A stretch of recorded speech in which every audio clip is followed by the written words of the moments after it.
నమస్తే. కలిసి ఉంటే కలదు సుఖం అంటారు.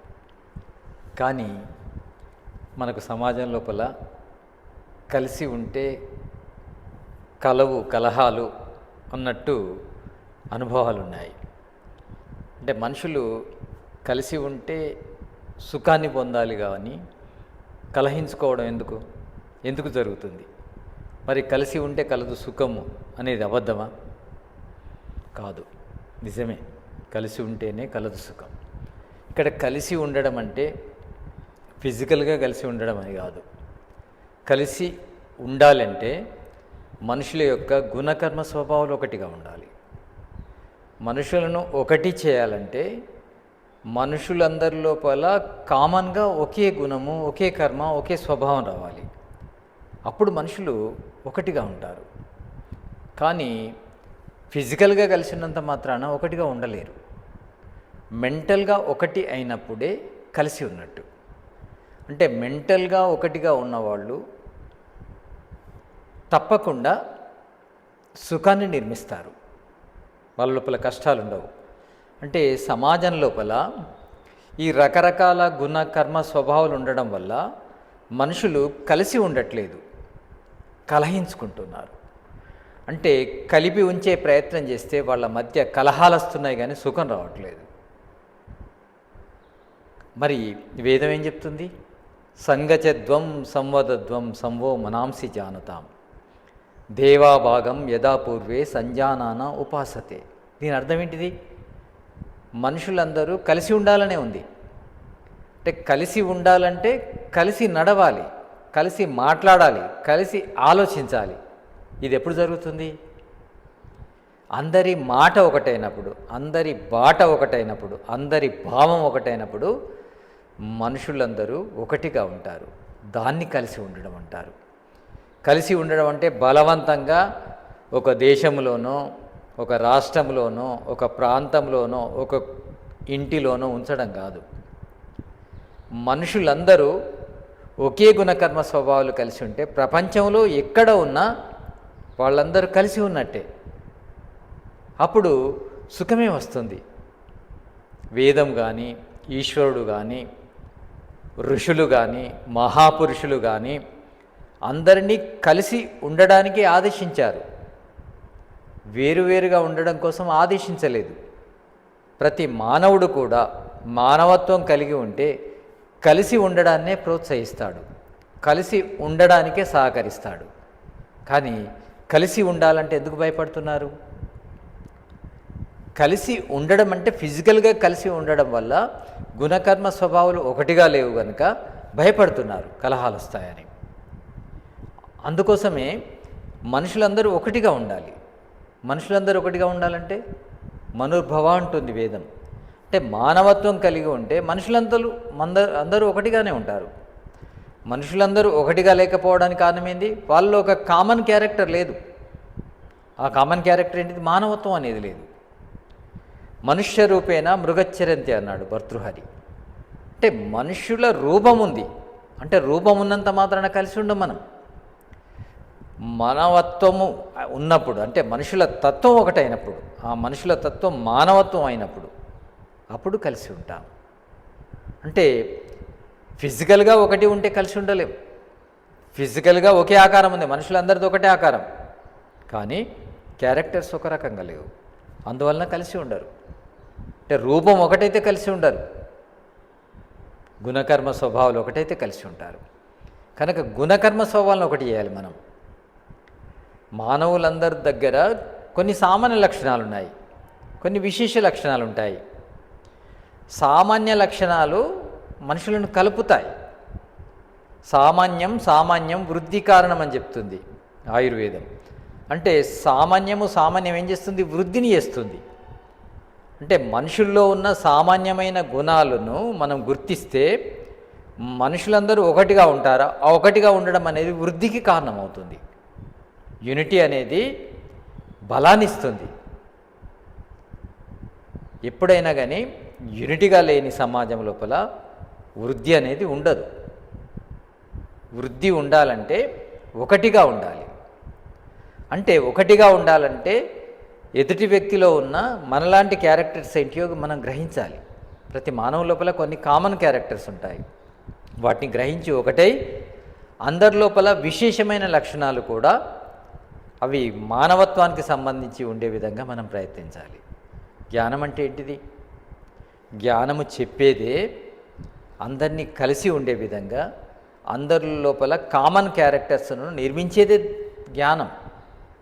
ధర్మము అంటే జ్ఞానము ధర్మాన్ని చెబుతుంది. ధర్మం ఏంటిది? అందరిలో ఒకే గుణము, ఒకే కర్మ, ఒకే స్వభావాన్ని నిర్మించే ప్రయత్నం ధర్మం అంటే. అందరూ ధర్మాన్ని పాటిస్తే అందరి లోపల గుణకర్మ స్వభావాలు ఒకటిగానే ఉంటాయి. అందరూ ఒకటిగానే ఉంటారు. అందరి గుణకర్మ స్వభావాలు ఒకటిగానే ఉండాలి. ఎందుకంటే అందరికీ ధర్మము, అర్థము, కామము, మోక్షం కావాలి కదా. అవి కావాలంటే అందరి యొక్క ధర్మం కూడా ఒకటే ఉండాలి. ధర్మం వల్లనే కదా ధర్మార్థ కామోక్షాలు వచ్చేది. అంటే వేదము చెప్పేది నా కర్మే ఉభయ దర్శనాత్, కేవలం కర్మ గురించే కాదు స్వరూపం గురించి కూడా చెప్తుంది. అంటే స్వరూపము కర్మ గురించి తెలియజేసేదే జ్ఞానం అవుతుంది. దానివల్ల మన లోపల ఐకమత్యం వస్తుంది, యూనిటీ వస్తుంది, సంఘటన వస్తుంది. అంటే మనుషులను సంఘటితం చేయాలంటే మనుషులందరూ ఒకే రకమైన ధర్మాన్ని పాటించాలి. విశేషంగా అంటే సామాన్యము, విశేషము అనే రెండు లక్షణాలు అవసరమే. కానీ సామాన్యము మనను కలుపుతుంది, విశేషం అనేది మన వ్యవహారానికి పనికొస్తుంది. అంటే మన లోపల ఏ ధర్మం ఉంది, ఏ ధర్మం వారితో ఎలా వ్యవహరించాలి. అంటే ధర్మము అంటే ఇక్కడ బాధ్యత. అంటే ఆశ్రమ బాధ్యత కానీ, వర్ణ బాధ్యత కానీ, ఇది మనిషి లోపల ప్రత్యేకత. అంటే మనుషులందరూ ఒకటే. అంటే జాతి దృష్టి లోపల మానవ జాతి అంతా ఒకటే. కానీ వర్ణ ధర్మాలు కానీ ఆశ్రమ ధర్మాలు బట్టి వేరువేరుగా ఉంటారు. దానివల్ల వ్యవహారం వేరుగా ఉంటుంది. అంటే అందరినీ సమాన దృష్టితో చూడాలి, కానీ వ్యవహారం మాత్రము సమానంగా ఉండదు, కొంచెం విశేషంగా ఉంటుంది. అంటే ఇది విశేషంగా ఉండడం అంటే ఐకమత్యం దూరం చేసడానికి కాదు. అంటే వ్యవహరించడం కోసము విశేష దృష్టి అనేది అవసరం అవుతుంది. సామాన్య దృష్టి కలపడానికి, విశేష దృష్టి వ్యవహారం కోసం. అంటే మనుషులందరూ కలిసి ఉండాలి. ఇప్పుడు మనం అందరితోని సమానంగా వ్యవహరించలేము. సమాన దృష్టి కలిగి ఉంటాము, సమానమైన వ్యవహారం ఉండదు. అంటే మన బాధ్యతను బట్టి, మన బంధాన్ని బట్టి అది కొంత తేడా వస్తుంది. కానీ ఆ తేడా అనేది మన లోపల అసంఘటితానికి కారణం కాదు, వ్యవహారానికి కారణమవుతుంది. అంటే వ్యవహరించడం కోసము విశేషంగా ఉండాలి, కానీ మనము కలహించడం కోసం కాదు విశేషంగా ఉండడం. అంటే మనమందరము సమాన దృష్టితోనే ఒకరినొకరు పరస్పరము గ్రహించుకోవాలి. పరస్పరము ఒకరిని ఒకరు గౌరవించుకోవాలి, ప్రేమించుకోవాలి, సహకరించుకోవాలి. అంటే సంఘటన అవసరం, విశేషం అనేది చాలా తక్కువ అవసరం, సామాన్యం అనేది ఎక్కువ అవసరం ఉంటుంది. అంటే సంఘటితం చేయాలంటే సామాన్యం ముఖ్యమైనది. అంటే ఎవరు ఏ వర్ణాన్ని, ఏ ఆశ్రమాన్ని కలిగి ఉన్నా అందరూ మనుషులే. ఆ విషయాన్ని మర్చిపోకూడదు. మనమందరము మనుషులమనే భావన మనను ఒకటి చేయాలి.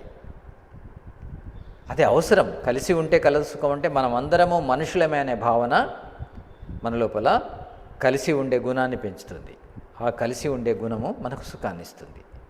అంటే తను నాలాంటి మనిషి అనే భావన మన లోపల కలిసి ఉండే తనాన్ని పెంచుతుంది. దానివల్ల మనకు సుఖం వస్తుంది. సుఖం రాకపోవడానికి, కలహాలు రావడానికి కారణం ఏంటంటే మనము ఏదో ఫిజికల్గా ఉంటున్నాము, కానీ మన లోపల దృష్టి అనేది మేము మనుషులమే, వాళ్ళు మనుషులమనేది లేదు. ఒక ప్రత్యేకత, నేను వేరు వాళ్ళు వేరు అనే ఒక భావం అనేది మన లోపల వేరు గుణాన్ని తీసుకొస్తుంది. అలా తీసుకురాకూడదు. కేవలం వ్యవహారం కోసమే మనం విశేష దృష్టి ఉంచాలి. కానీ మన ఎప్పుడైనా కానీ మనం కలిసి ఉండడం కోసమే ప్రయత్నం చేయాలి. అంటే కలిసి ఉండడం కోసము కామన్ క్యారెక్టర్స్ని వెతుక్కోవాలి. సామాన్యము సామాన్యం, నా లోపల ఏముంది, అతని లోపల ఏముంది, సమానమైన గుణకర్మ స్వభావాలను మనం తీసుకొని ఒకటిగా ఉండాలి. అది చాలా ముఖ్యం. అలా చూస్తున్నప్పుడు మనము ప్రాణులన్నీ కూడా ఒకటే, అంటే జీవులన్నీ కూడా ఒకటే. ఎందుకంటే వాటిలో కూడా జీవాత్మ ఉంది, అవి కూడా బ్రతకడానికి ప్రయత్నిస్తున్నాయి, అవి కూడా స్వయంగా తమను తాము రక్షించుకుంటున్నాయి, సుఖపడడం కోసం ఆరాటపడుతున్నాయి. అవి ప్రాణులే, వాటి లోపల కూడా జీవాత్మ ఉంది, నా లోపల కూడా జీవాత్మ ఉంది. అవి బ్రతకాలనుకుంటున్నాయి, నేను బ్రతకాలనుకుంటున్నానని అనేది ఇంకా గొప్ప దృష్టి. ఇది ప్రాణులన్నింటినీ సమాన దృష్టితో చూడడం అనేది ఇంకా గొప్ప విశేషమైన అద్భుతమైన గుణం. ఇది దాన్ని మనము పొందాలి. అంటే మనము మనలాగనే అందరూ సుఖపడాలనే భావనను కలిగి ఉండాలి. నాకు ఏదైతే బాధను కలుగజేస్తుందో ఇతరులకు కూడా అది బాధను కలుగజేస్తుంది, నాకు ఏదైతే సుఖాన్ని ఇస్తుందో ఇతరులకు కూడా అది సుఖాన్ని ఇస్తుందనే భావన కలిగి ఉండడము ధార్మిక భావన అవుతుంది. ఇది సామాన్యమైన దృష్టి అనేది మనను కల్పించడానికి బాగా పనికొస్తుంది. సామాన్యమైన దృష్టి లేదనుకోండి, అంటే మనిషి కలవడం కోసం సామాన్య దృష్టిని కలిగి ఉండాలి. తాను అభివృద్ధి కావడం కోసము మనము, అంటే స్పర్ధయా వర్ధతే విద్య అంటారు, అంటే స్పర్ధ వల్ల విద్య వర్ధిల్లుతుంది. అంటే మనం ఎదగడానికి ప్రయత్నం చేయాలి, కానీ అది మన లోపల ఎదుగుదల అనేది వేరు కావడానికి పనికిరావద్దు. అది అంటే మనం ఎదిగాము కనుక వాళ్ళు చిన్న నేను పెద్ద అనే భావన రాకూడదు. ఇది మానవత్వాన్ని దూరం చేస్తుంది. మానవత్వం అంటే మనుషులందరూ ఒకటే, అంతేకాదు జీవులన్నీ కూడా ఒకటే అనే భావన మానవత్వం అవుతుంది. మానవత్వం అంటే ఏంది? Humanity means kindness. అంటే దయాగుణం అంటే ఏంది? అన్నిటినీ సమాన దృష్టితో చూడడం. ఇది గొప్ప అవుతుంది. మనము సామాన్య దృష్టిని పెంచుకోవాలి, విశేషంగా కృషి చేయాలి. అంటే ఇక్కడ సామాన్యము అనేది అందరినీ కలిపి ఉంచడం కోసం, విశేషం అనేది వ్యవహారం కోసం. అంటే మంచి చెడు ఉంది, మంచిలో కూడా ఒక కొలత ఉంటుంది, చెడులో కూడా ఒక కొలత ఉంటుంది. అందరూ మంచివాళ్ళు సమానం కాదు, అందరూ చెడ్డవాళ్ళు సమానం కాదు.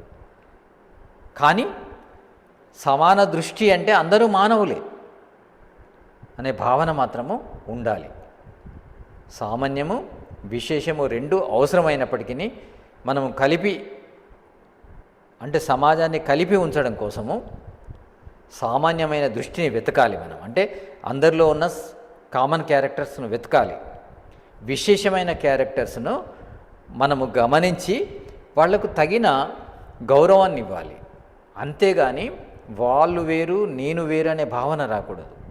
సామాన్యమైన దృష్టితోని విశేషమైన గౌరవాన్ని ఇవ్వాలి మనం. ప్రతి సమాజం లోపల ప్రతి వ్యక్తికి గౌరవం లభించాలి. అది ఎవరి లోపల ఎక్కువ మంచితనం ఉంటే వాళ్ళకి అంత ఎక్కువ గౌరవం లభించాలి. చెడుకు తిరస్కారం జరగాలి. ఎందుకంటే మంచికి గౌరవం కానీ చెడుకు తిరస్కారం కానీ సమాజం లోపల సమానత్వాన్ని పెంచడం కోసమే. సమానత్వాన్ని పెంచాలంటే ఎవరేంటో ఎవరి పాత్ర ఏంటో మనము గమనించాలి, గుర్తించాలి. అంటే విశేషమైన దృష్టి మనకు ఎందుకు అంటే ఈ సమాజాన్ని ఇంకా గట్టిగా ఒకటి చేయడం కోసమే. కనుక మనము సమాజం లోపల సమానత్వాన్ని పెంచుతూ ఎవరికి ఎంత గౌరవం ఇవ్వాలో, ఎంత వాళ్లను మనము ప్రోత్సహించాలో, అంటే మనము మంచిని ప్రోత్సహించడం కోసము చెడును తిరస్కరించడం కోసం సిద్ధంగా ఉండాలి. మనం అందరినీ ప్రీతిపూర్వకంగానే చూడాలి. ప్రీతిపూర్వకము, ధర్మానుసారము, యథాయోగ్యం అనే మూడు ముఖ్యమే. అంటే ప్రీతిపూర్వకంగా సమాన దృష్టితోని మనం అందరినీ సమానంగా ప్రేమించాలి. కానీ ధర్మానుసారం అంటే ప్రత్యేకమైన దృష్టితోని మనది ఏ వర్ణం, ఏ ఆశ్రమం, మనది ఏ బాధ్యత, ఇతరులది ఏ వర్ణము, ఏ ఆశ్రమము, ఏ బాధ్యత అనే వ్యవహారం మనకు తెలిసి ఉండాలి.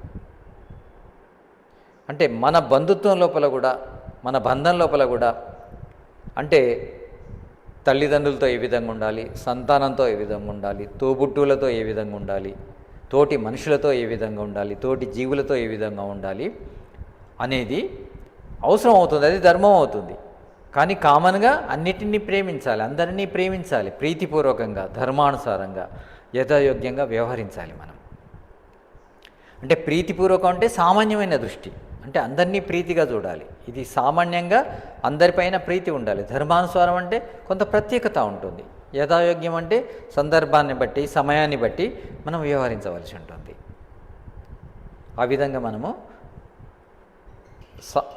సామాన్యము, విశేషం అనే రెండు జ్ఞానాలను కలిగి ఉండాలి మనం. అంటే దేనికైనా జ్ఞానమే అవసరం. సామాన్యము అంటే సామాన్య వృద్ధి కారణం అంటే ఎదుటి వ్యక్తి లోపల, మన లోపల ఉన్న సామాన్య క్యారెక్టర్స్ను గుర్తించాలన్నా మనకు జ్ఞానమే కావాలి. మనకు ఇతర వ్యక్తులకు ఉన్న ప్రత్యేకతను గమనించాలన్నా మనకు జ్ఞానమే ఉండాలి. అంటే సామాన్యము గ్రహించాలన్నా జ్ఞానమే ఉండాలి, విశేషాన్ని గ్రహించాలన్నా జ్ఞానం ఉండాలి. జ్ఞానం ఉన్నప్పుడు మనము సామాన్యముతోని ప్రీతిపూర్వకంగా, విశేషంతో ధర్మానుసారంగా, యథాయోగ్యంగా వ్యవహరించగలము. కనుక మనకు జ్ఞానం అవసరం అవుతుంది. జ్ఞానం లేని వ్యక్తికి సామాన్య దృష్టి కానీ, విశేష దృష్టి కానీ రావు. ఎందుకంటే ఎదుటి వ్యక్తి లోపల సామాన్యాన్ని కానీ, విశేషాన్ని కానీ గ్రహించాలంటే మనలో జ్ఞానం ఉండాలి. కనుక జ్ఞానాన్ని పెంచుకొని చక్కటి వ్యవహారం చేయాలి. ఆ చక్కటి వ్యవహారం లోపల ప్రీతి అనేది ముఖ్యమైనది. మన జ్ఞానం ఉంటే మొదలు సమాజాన్ని, సమాజంలో ఉన్న మనుషులందరినీ, సమాజంలో ఉన్న ప్రాణులన్నింటినీ కూడా మనము ప్రేమించగలగాలి. మన జ్ఞానము ప్రేమించడానికి పనికి రావాలి, తర్వాత వ్యవహరించడానికి పనికి రావాలి. ఈ ప్రేమ వ్యవహారము చక్కగా కొనసాగిస్తేనే అది ధర్మం అవుతుంది. ఆ ధర్మమే మనకు భౌతిక సుఖాన్నైనా, ఆధ్యాత్మిక ఆనందాన్నైనా ఇస్తుంది. నమస్తే.